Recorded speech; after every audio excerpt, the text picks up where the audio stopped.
Welcome to the Health Matters program, a production by the Ministry of Health. I'm your host, Alicia Martin. Today we'll be talking about adolescent health, and joining me in the program is Adolescent Coordinator Cilandell Glen, Nurse Shawina Davis, Adolescent Sexual and Reproductive Health Officer, and Wendy Seepersaud, Focal Point, all attached to the Adolescent Health Unit at the Ministry of Health.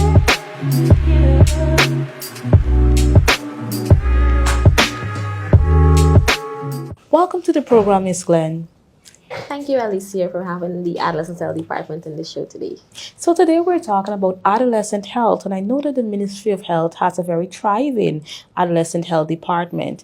Could you tell us about some of those strategies that the ministry would have implemented over the years to boost adolescent care across the regions? All right, great. So for the Adolescent Health Department, primarily the Ministry of Health, we are working on utilizing strategies that govern not only Guyana, but the Latin America and the Caribbean. So we are working very closely with PAO, WHO, and other donor agencies like UNICEF and UNFPA. So over the years, one of the primary strategies that we would have worked on or would have started development is the adolescent health strategy. Now, the last strategy the Ministry of Health would have had was since 2007. And in 2018, with the help of PAO and UNICEF, we would have started revising that strategy to actually have a working document.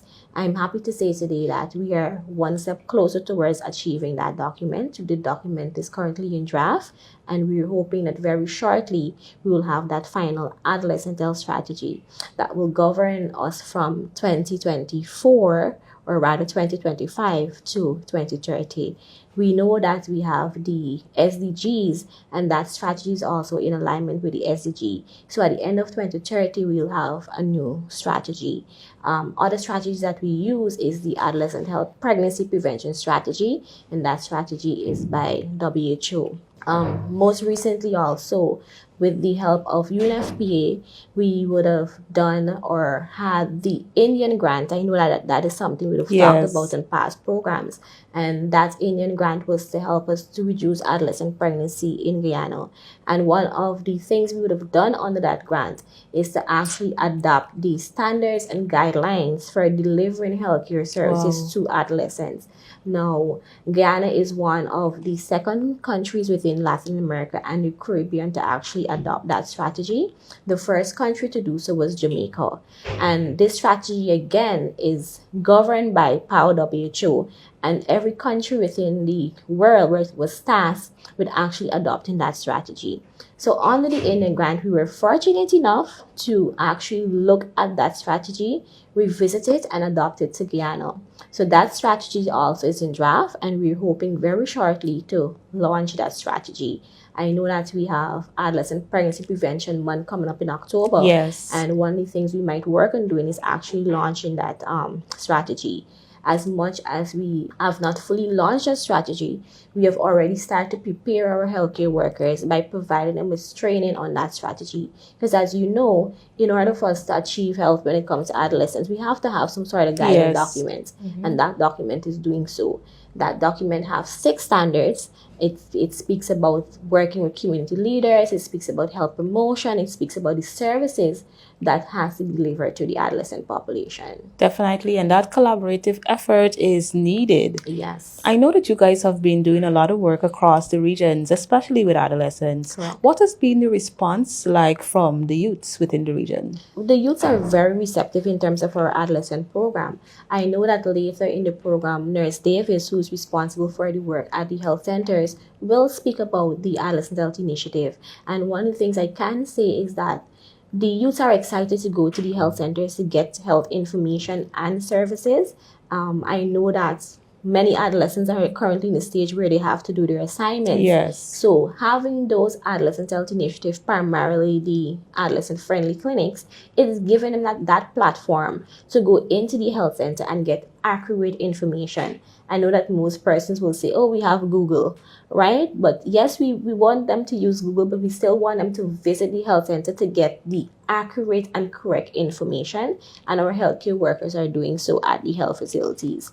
When it comes to accessing services, we can say that there has been an increase in adolescents going to the health facility to get services, and more so with the school health screening program that the Ministry of Health would have recently launched, as we know that we're doing comprehensive screening across the country with primary, and secondary school children. We would have started with nursery school. So we are able, as the Adolescent Health Department, to prepare the healthcare workers to deliver those services, and we're able to build that referral pathway. So with our initiatives at the health centers, once the screenings are completed, adolescents can still continue to go back to the health center to get their regular checkups. HPV, or human papillomavirus, is a common virus that can lead to various cancers later in life, including cervical, penile, anal, and throat cancers. HPV infections are incredibly common, with almost everyone contracting it at some point in their lives. The HPV vaccine series can protect your child from certain cancers and is most effective when administered before exposure to the virus. Therefore, we recommend vaccinating your child if they are between the ages of 9 and 15. HPV vaccines are safe and effective and are available at all health centers nationwide. Don't wait. Protect today for a healthier tomorrow. Get vaccinated against HPV now. A message from the Ministry of Health.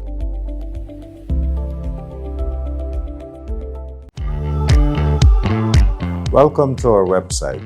We're here to provide you with reliable health information, services, and updates. At the Ministry of Health, our mission is to protect the health of every citizen in Guyana. We are committed to offering accessible, high-quality health care, helping individuals and communities to lead healthier lives. On this platform, you can find a variety of resources to support your health journey.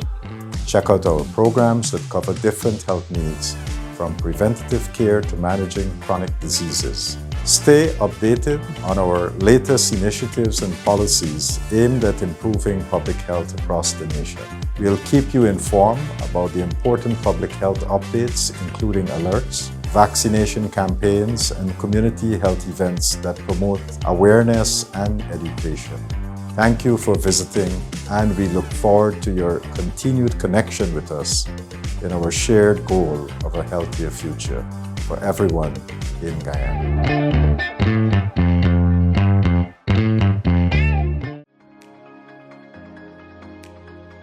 The new West Demerara Hospital, in terms of imaging, what you will have is an additional CT scan machine that would be here. You would also have a mammography machine, and more importantly, you will have an MRI machine that would be in this hospital.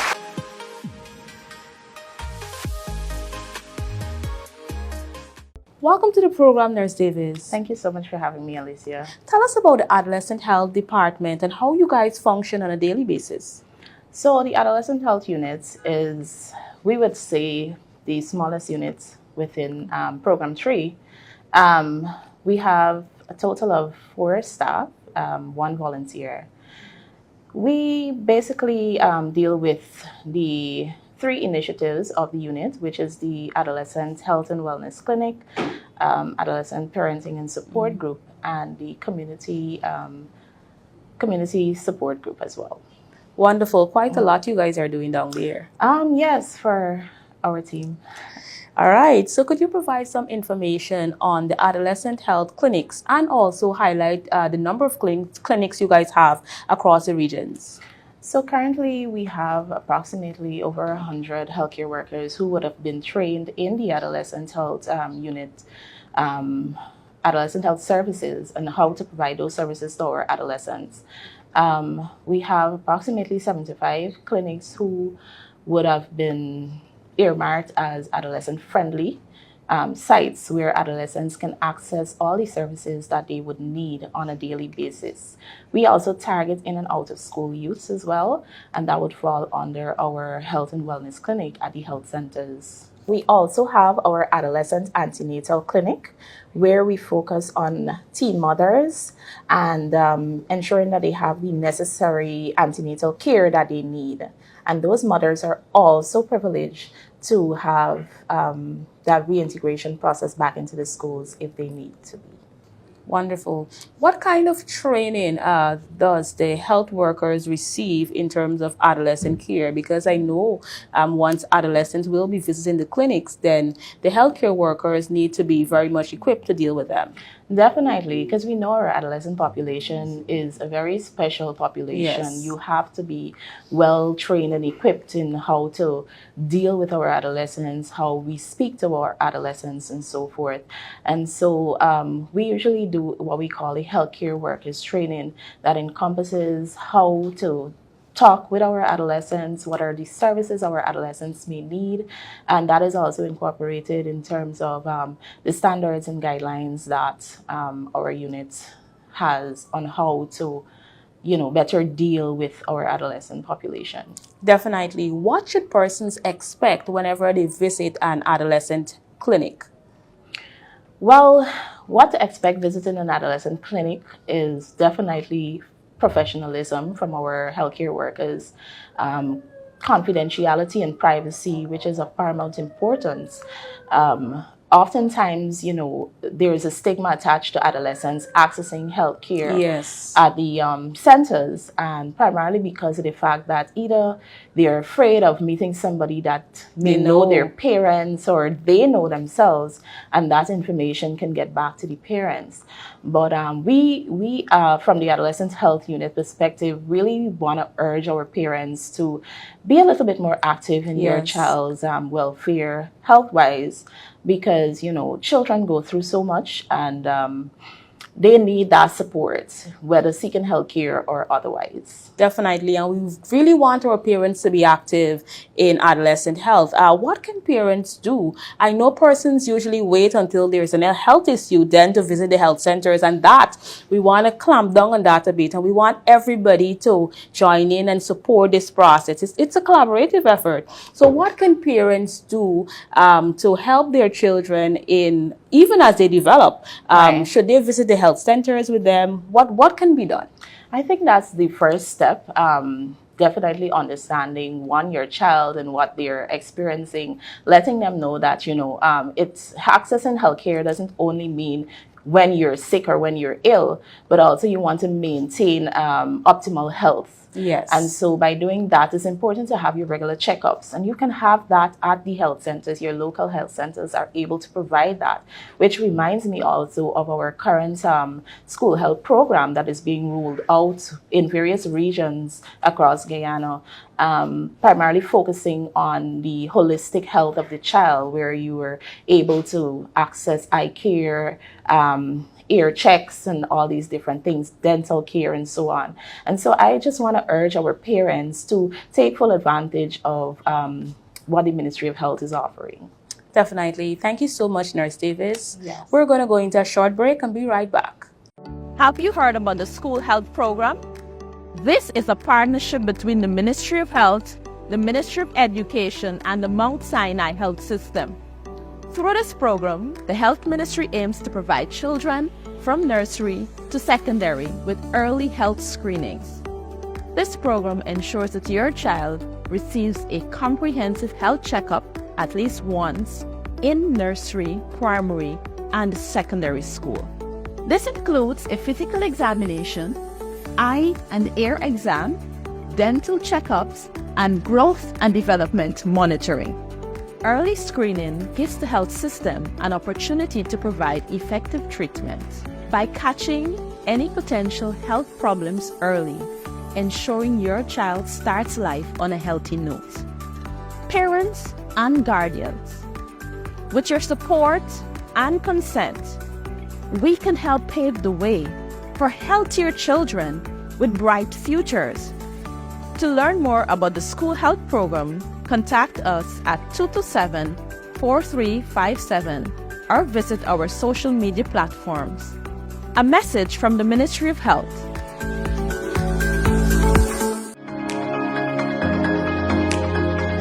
So now imagine we have this brand new, modern, sophisticated hospital at the Kendron. Now we'll have this massive facility here in West Demerara.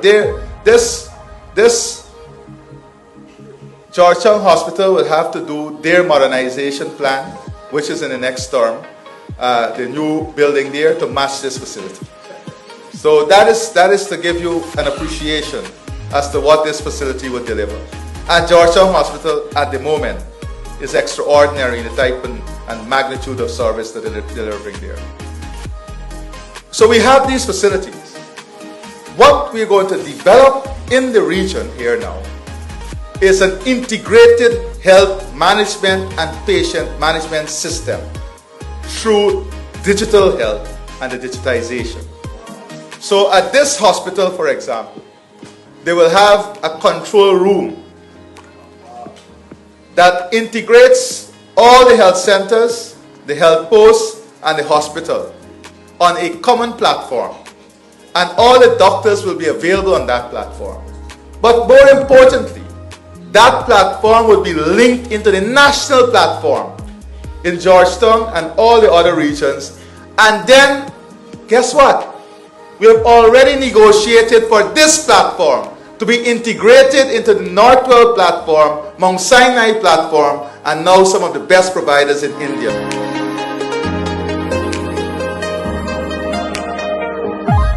Ms. Seepersaud, let's talk a little bit about peer education, and I know that the Ministry of Health has a program for that. Let's talk about the importance of peer education. Many persons don't know what this is. Could you tell us a little bit more about it? So the peer educators of the Adolescent Health Unit has been around since 2002. Wow. I myself came up as a peer educator before I became a staff. So that molded me into becoming a staff. So the peer educators of the Adolescent Health Unit, they're very, very important because adolescents don't listen to adults. They mostly listen to their peers or their friends in school. That's why we focus on the peer educators so that they can deliver health messages to their peers. Wonderful. What are some of the roles and responsibilities of these peer eds? So the peer educators go out into different schools, different organizations, different churches, different health fairs, and they deliver health talks on various topics that are paramount to adolescent health. We focus on teenage pregnancy, drug abuse and misuse, nutrition, dental, eye care, you name it. We have the full works when it comes to adolescent health. Definitely, and I know, as you said, young people usually respond better to other young people. Yes. For persons who are interested in joining this program, how can they do so? So right now we're looking for persons between the age of 17 to 20 who are not working or not studying. They can come into the Adolescent Health Unit and sign up to be trained to become a peer educator. You can also call 223-5310 to get onto the Adolescent Health Unit and sign up as well. Wonderful. I know that you guys also have the school health clubs, and I know over the years you guys have been doing a lot of work, especially in the regions. Tell us how these work at schools. So the school health club as well has been a program that's been around for decades. The school health clubs, we have school health clubs in regions 1 to 10. So we train basically students and teachers to deliver health messages in the school, at the school level for the in-school population. So that is what the school health clubs mainly focus on. Wonderful.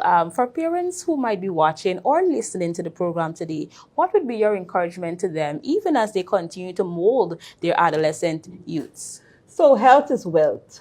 So you want to encourage your children to be involved in healthy activities so that they could grow and become healthy adults as well. Because most of the traits you develop during your adolescent years, you're more than likely to take it over into your adult years. Definitely. And as you mentioned earlier, young people usually relate better to other young people. I think one of the things that we too must encourage our parents to do is to talk with them, allow them to express their thoughts and their views and even share their health concerns. Correct, because parents, everything begins at home. molding begins at home. So if parents are bold enough or they have the information to talk to their children, that could also help the adolescent health responsibilities.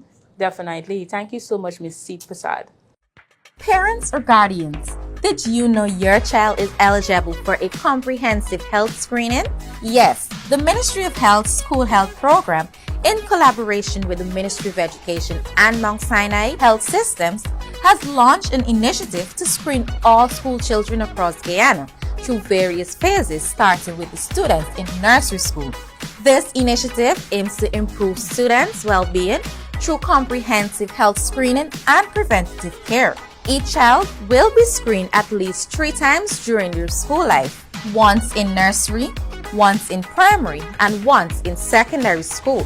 The screenings will cover vision, dental, hearing, vaccination, deworming, physical examination, mental health screening for adolescents, vital signs, nutritional assessment, speech assessment, cognitive development assessment, and body mass index. If further examination is needed, children will be referred to their closest regional hospital for additional medical assistance. The first phase of the initiative was rolled out in 2023 with nursery school year 1 students. Some 8,436 benefited, of which 1,757 were referred for further assessment and treatment. Additionally, 7,303 second-year nursery children were screened and 2,484 were referred for further care. The second phase of this much-needed initiative will see the primary school students set to benefit from this comprehensive health screening initiative. Currently, it has begun in Region 7 and other hinterland regions. So parents, take advantage of this important program to ensure the health and well-being of your child. Welcome to our website. We're here to provide you with reliable health information, services, and updates. At the Ministry of Health, our mission is to protect the health of every citizen in Guyana. We are committed to offering accessible, high-quality health care, helping individuals and communities to lead healthier lives. On this platform, you can find a variety of resources to support your health journey. Check out our programs that cover different health needs, from preventative care to managing chronic diseases. Stay updated on our latest initiatives and policies aimed at improving public health across the nation. We'll keep you informed about the important public health updates, including alerts, vaccination campaigns, and community health events that promote awareness and education. Thank you for visiting, and we look forward to your continued connection with us in our shared goal of a healthier future for everyone in Guyana.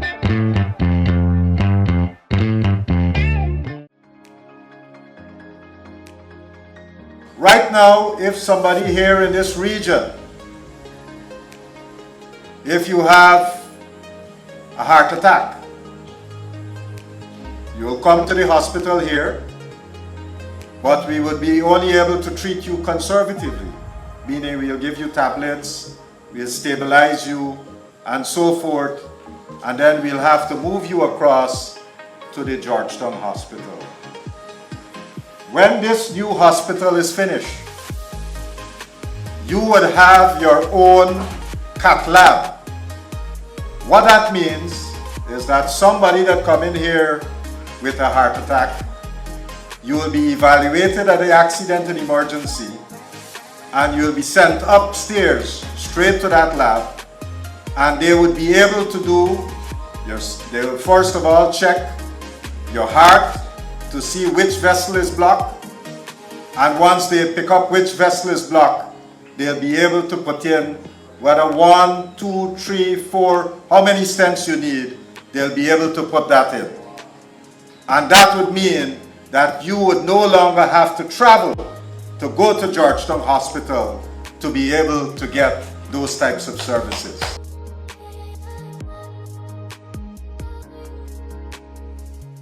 What would you say are some of the achievements of the department over the last couple of years, as well as what can we look forward coming out from the adolescent department later on in the year? Okay. So one of our greatest achievements, I would say, is the intersectoral and inter-partner collaboration.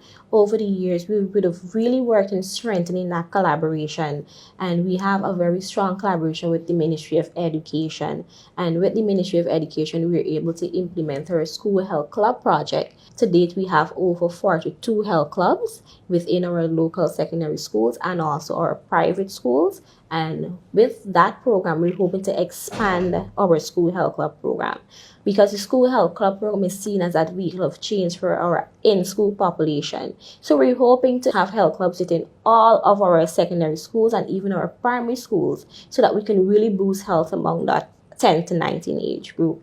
Our other significant achievement, would, as I mentioned earlier, would be our standards and guidelines, Yes. the adaptation of that standards and guidelines. And once that standards and guidelines is final, we can safely say that Guyana is the second country to achieve that within Latin America and the Caribbean. And I know that that will be a significant achievement, not only for the Ministry of Health, but for Guyana.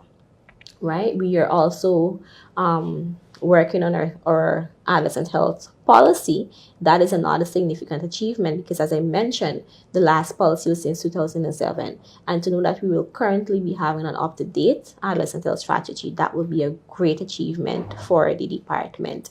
Over the years also, we would have worked primarily with our health facilities and launching our adolescent health and wellness clinics. These were formerly called the youth-friendly services, but what we would have done was revisit that program and ensure that that program have a more holistic approach. So we're not only looking at the health and wellness of our adolescents, we would have worked on having a separate clinic day for our pregnant adolescent mothers. It's not that we're promoting adolescent pregnancy, but as you know, an adolescent that is pregnant is at risk. So we want to ensure that that adolescent girl is being looked after, and we want to ensure that she has the tools and skills to look after herself and her baby. And most importantly, we want to ensure that they don't have a second or third pregnancy, right? And I can say that our adolescent health and wellness clinics and our community parenting support group has been contributing to the reduction of adolescent pregnancy rate in Guyana.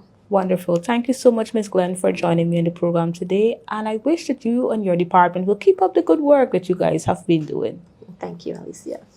Thank you for staying tuned with us on the Health Matters program. Remember to follow the Ministry of Health's Facebook page for all of your health information and updates. I'm Alicia Martin, saying goodbye for now.